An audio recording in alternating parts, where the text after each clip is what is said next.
Okay, so a little bit of Rachmaninoff piano concerto there. I was asked to explain a few of these questions from random exam, the ACE exam from 2020, I think. This one requires a little bit of explanation, so I thought rather than just writing a solution, you're looking for cos A is 3/4, but you're in the fourth quadrant. What you're saying is that the angle A, if you draw your circle here, your angle A is going to be, sorry, let's just get that a bit more, let's get that a bit more centered. Your angle A is going to be, so if cos of A is 3/4, you're looking for an x value of 3/4. So this is a, or rather that's a there. Angle A is that large angle there where your, where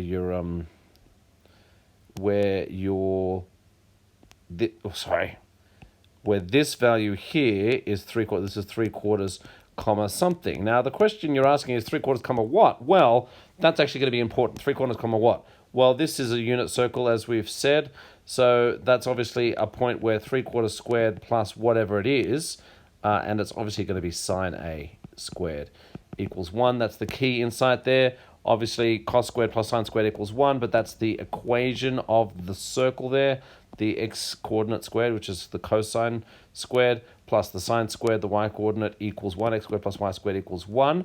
So fine, so sine squared A is 1 minus 9 sixteenths, which is to say 7 sixteenths. So sine A is root 7 over 16, but is it? It's not, because it's in the third quadrant here. Clearly the y-coordinate is a negative value.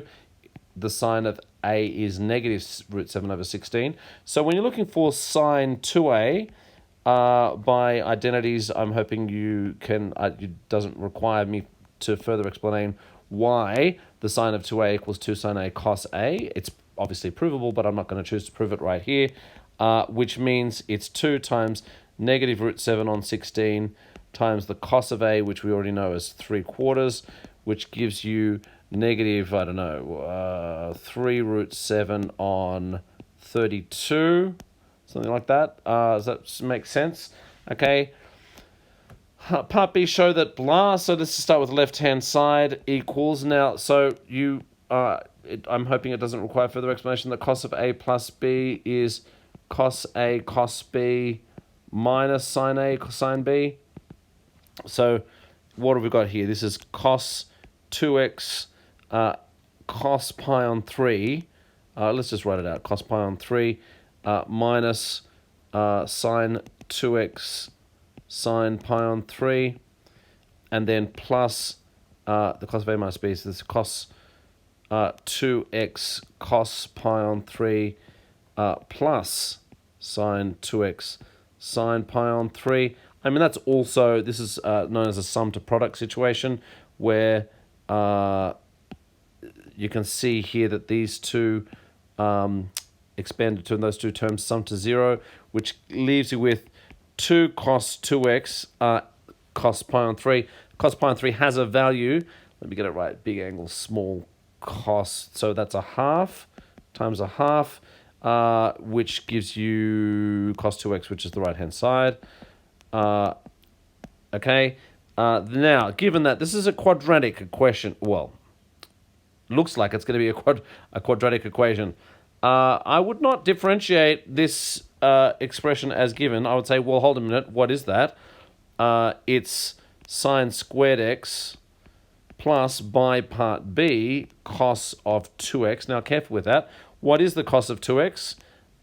It's probably helpful in this case to rewrite it as, or is it really? No. It's probably more helpful to rewrite sine squared x. So cos 2x, I'm hoping you remember, is cos squared minus sine squared, or 1 minus 2 sine squared x, which gives you sine squared x to be, let me get this right, 1 minus cos of 2x all over 2. So that's 1 minus cos 2x all over 2, and I'm just going to write this as 2 cos 2x all over 2 to get the same denominator, which gives you 1 plus cos 2x all over 2. And so then you've got dy dx. You start with y equals, there's not really enough working space here, but whatever. Dy dx is, well, the derivative of 1 is 0. The derivative of cos 2x is 2, derivative of cos is negative sign. Negative 2 sine 2x all over 2, which gives you negative sine 2x. Have I maybe done something wrong here? We said that equals cos 2x, which it does. Sine squared x, am I getting that wrong? 1 minus 2 sine squared x, 1 minus cos 2x all over 2. 1 plus cos 2x. The derivative of cos is definitely negative sine. So I'm thinking like maybe I've got... okay, the derivative of cos is definitely negative sine. Negative 2, yeah. Everything seems to agree apart from the sign there, as in it's a positive rather than a negative. I am feeling fairly confident in my solution there. Let me just double check this. This is cos squared minus sine squared, which is 1 minus 2 sine squared, and then you get 1 minus cos 2x all over 2.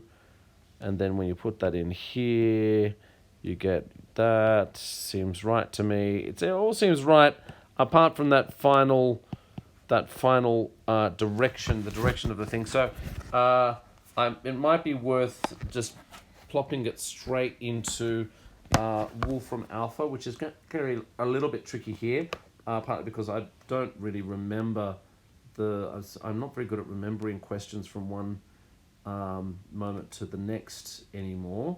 Let's see if I can bring that question up on a different screen I have open here. Yes, that's going to be helpful. Okay, so if we go to Wolfram Alpha, let's say, well, why if we're looking for the derivative, so we may as well just straight away say d on dx of what of I might write it as sine x squared, which is the same as sine squared x, plus the cos of 2x plus pi on 3, and then may as well just sort of copy it. Copy paste plus 2 cos minus pi on 3. We're trying to find the derivative of all of that. We didn't close the bracket at the end, and sometimes that bothers Wolfram Alpha slightly. Yes, an attempt was made to fix mismatched delimiters, fair enough. And so then it should give us the derivative there as a slightly complicated expression. I'm hoping, alternate forms as sine 2x minus 2p, not really. Did I get a p? Oh, there's a p there. That's what's going on. I don't know why there's a p there at all. It's cos of 2. That's why the p factor is coming in there. It's confusing things. The derivative, it's giving it as a quite complicated expression, but it'll give you alternative as negative sine 2x. You can see there, I can't highlight it on my screen, but that right at the top of the screen now, it's negative sine 2x. So it seems clear that I'm right and the question is wrong. So perhaps that's why you've asked me to explain this one, because you found the answer to be wrong. That's fine. That's the full solution there. Let's at question 12. I was also asked solve the equation 2 sine x plus cos x plus 1 equals 0 for that domain. I use the substitution t equals 10x on 2. I don't need to teach you at this time that sine x is opposite over adjacent, which is 2t over 1 plus t squared. Cos x is 1 minus t squared over 1 plus t squared plus 1, which we're going to obviously write 1 there as 1 plus t squared over 1 plus t squared equals 0. Multiplying throughout by 1 plus t squared should give us 4t plus 2 equals 0. That's kind of, t is negative a half. That's pretty cute. Really? t is negative a half. Is that? I feel like I've done something wrong. Let's check it out again. 2 sine x. Sine x is definitely 2t over 1 plus t squared. Yes. Sorry, 10. It's 2. Yeah. Then cos x is 1 minus t squared on 1 plus t squared. We're adding 1 plus t squared plus 1 plus t squared. And that's all. That's what we're getting. T is negative a half. Just double check with the denominator. You're not getting a t squared equals negative 1 situation there, which would cause a problem for the denominator of our t expressions. If t equals negative a half, now we need to solve it for x. So we're looking for what values from 0 to 360, what values from 0 to 180 give you tan values of negative a half. Well, it's going to be somewhere up here. So it's going to be somewhere up there. So you're basically looking for x equals the inverse tan of negative a half, which I don't know. So what's this? Arc tan of negative a half. There's no exact, it's not an easy exact one. It's working out to be negative 0.4 something. It wants it in degrees. So I'm just going to have to... Wolfram alpha doesn't really do degrees, so I'm just going to have to multiply 180 over pi. I don't have my calculator loaded up on this machine here. It asks for the nearest degree, I think, so it was... so that's negative 26 degrees. That's the inverse tan, but we're obviously going to add 180 to that to get the value between the Ext1 value between 0 and 180. So it's 153 degrees. So that's not actually right. It's not right. So that Ext1 is going to be pi.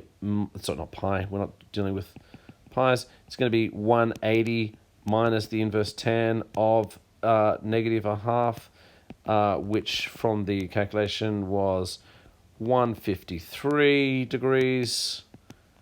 It doesn't give you an approximation. It doesn't ask. And then also you're going to have to multiply that whole thing by 2 to get back to x, and it's 307 degrees. Basically, therefore, x is approximately 307 degrees. That obviously there is an approximation. I feel like that's the only solution there. I'm a bit concerned that it doesn't quite add up to me. So let's see if I can remember. 2 sine x equals x plus 1. So let's see if we can get Wolfram alpha to solve it. 2 sine x plus cos x plus 1 equals 0. 2 sine x plus cos x plus 1 equals 0. It won't give us the answers in degrees, and it will give you solutions in a complicated form there. So these solutions here that you can see, I'm just going to link to them. It's the inverse tan of, it's writing it in a slightly different format. All pi. Why pi? That is the trick. That's the trick of the question. Okay, so let's just talk about that. There's a hole. There's a hole with the t formulas, as in where t squared equals minus 1, or rather, where you've... Sorry, not where t squared equals minus 1, so much as this doesn't work where tan is not defined, and that's here, where Ext1, sorry, I should write this in maybe a different color. Where Ext1 is red, where Ext1 is, we're dealing with degrees here, is 90 degrees, then obviously the tan of Ext1 is not defined, and so that substitution actually eliminates those possibilities. Obviously, that is a place where that is to say x equals 180 degrees, or other multiples of 180 degrees. Not exactly. It's odd multiples of 180 degrees, obviously, not all of multiples, because it's not where Ext1, it has to be basically here or here or here or here. which is to say they always end up being so 180 degrees or 540 degrees, not at 0 or 360. Anyway, so where x equals 180, i.e. where sine x equals -1 and where cos x equals 0 at no, the other way around. Wait, sorry, x values. Where cos x equals -1 and sine x equals 0. And so here you can see that does actually work. But x equals 180 degrees is also a solution. And whenever you use a t substitution, you need to always recheck for x equals 180. So that's why I was little bit stumped for a moment there when I saw that this is a solution. But if I use the magic of Wolfram Alpha here to say, okay, where n equals 1, it will give me an actual number. Now that's a number in radians. 5 radians. It's going to be outside the main. No, that seems about right. So then we'll need to, it says the result in radians here. So when you do this, you take that number, obviously it doesn't have to be nearly as accurate as that, and divide it by multiply by 2 pi over 360. Multiply by 360 over 2 pi, and you'll get the result in degrees, and that result is, what have I done? Yeah, that's the problem. You can see it's putting the pi in the wrong place there. It should be 360 over brackets 2 pi. And then it will give you the result of 307 degrees, which is what I said. So yes, so 307 degrees, but also 180 degrees. Sorry, there was a few twists and turns in that question there, but we sort of got there in the end. Yep, I'm just trying to fade my music back in, but I'm not using my usual system. So.